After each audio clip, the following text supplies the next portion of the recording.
চীনা চান্দ্র বর্ষপঞ্জিতে নতুন বছর শুরু হতে এখনো বাকি ৩ সপ্তাহের বেশি সময়, কিন্তু উৎসব উদযাপনে সাজ সাজ রব শুরু হয়ে গেছে এরই মধ্যে। চীনের দক্ষিণ পশ্চিমাঞ্চলীয় জিগং শহরে জ্বলে উঠেছে চীনা পৌরাণিক কল্পকাহিনীর নানা চরিত্র, পাশাপাশি আসছে বছরের প্রতীক ঘোড়ার আদলে তৈরি রং বেরঙের বাহারি লণ্ঠন। প্রতীক অনুযায়ী চীনের জন্য শক্তি, স্বাধীনতা, মুক্তি, গতি, সাফল্য, প্রাণ শক্তিতে ভরপুর সামনে এগিয়ে যাওয়ার বছর এটি। 因为我觉得自贡是一个很有年味的城市嘛，正好今年又是我的本命年，所以这一点就特别吸引我。然后在之前呢，在网上也有 রাতের আধারের নিস্তব্ধতা ভেঙে ঝলমলে শয়ে শয়ে লণ্ঠন মুগ্ধ করছে দর্শকদের।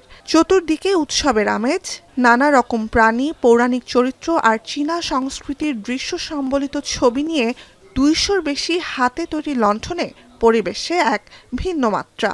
我小的时候的话，我的父母就几乎是每年都带我来自贡灯会。那个时候我们还在那个五星街那一带，所以说可以说我们本地人是见证了我们自贡。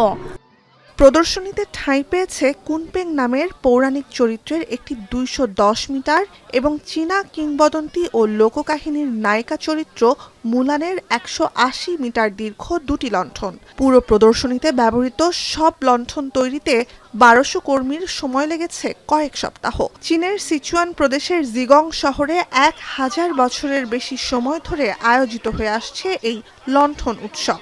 我们看到整个园区里面的今天的灯组的气势是非常的恢宏大气的，也象征着我们这个马年万马奔腾的这样的一种气势。